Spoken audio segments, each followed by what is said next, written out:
I worked double shifts until my body ached and my eyes burned with exhaustion, all for the simple, pure joy of seeing him smile. Every penny I earned was a brick in the foundation of his future. I built him a world of opportunity with my bare, calloused hands. The sacrifices were my silent love letters to him, a promise that he would have the life I never did. Then, one crisp autumn morning, everything changed. A letter arrived, official and imposing, sitting on our worn-out kitchen table. A lawyer's name was printed on the envelope. Inside, a document, a signature, and a number so large it seemed to vibrate on the page. $200 million.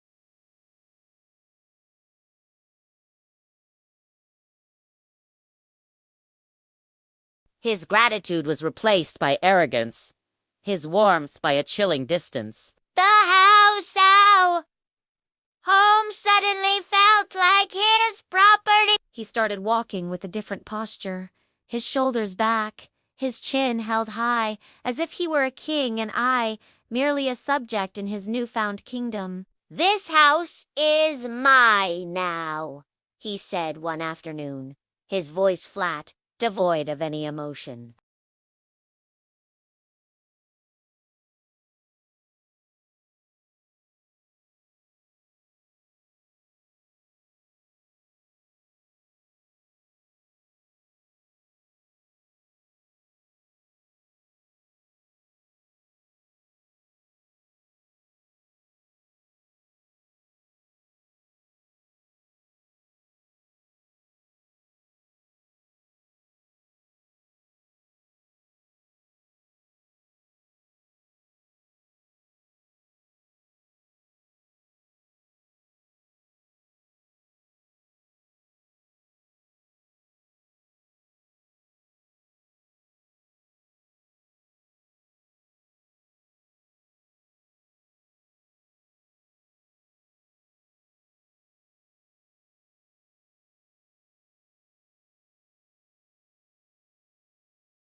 The silence was his final, coolest word. But the universe has a funny way of balancing its books. 12 hours. That's all it took for his empire to begin to crumble.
It illuminated his face, slick with sweat, his eyes wide with panic. It was crying not loudly, but with the quiet, desperate sobs of a lost child. I don't know what to do, he whispered, his voice cracking. The powerful man who had thrown me out was gone. In his place was a boy, terrified and alone, drowning in a sea of numbers he couldn't understand. The inheritance had given him everything, and in doing so, had taken it all away. And then my phone rang. On the screen, his name. I was sitting on a park bench, watching the world go by, feeling like a ghost.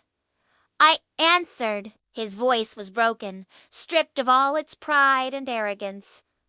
Please, come back. I need you. In that moment, he wasn't the millionaire who owned my house. He wasn't the cold stranger who had locked the door on me. He was just my son. My child, who had stumbled and fallen and was calling for his parent to help him up. And in that one moment, all the pain, all the hurt, it just melted away. Because that's what a parent's love is. It's a constant, a North Star, even when the sky is at its darkest. He went by. I didn't say I told you so. I didn't ask for an apology. I just walked into that chaotic room, sat down beside him, and placed my hand on his shoulder. The warmth of my touch seemed to break the spell. We didn't talk about the money, or the house, or the cruel words. We just sat there in the quiet understanding that only a parent and child can share. Money can be lost. Houses can be sold. Pride can be shattered into a million pieces. But a parent's love, it waits. It endures. It forgives. Always. It's the only fortune that can never be spent. The only asset that never loses its value. Remember this.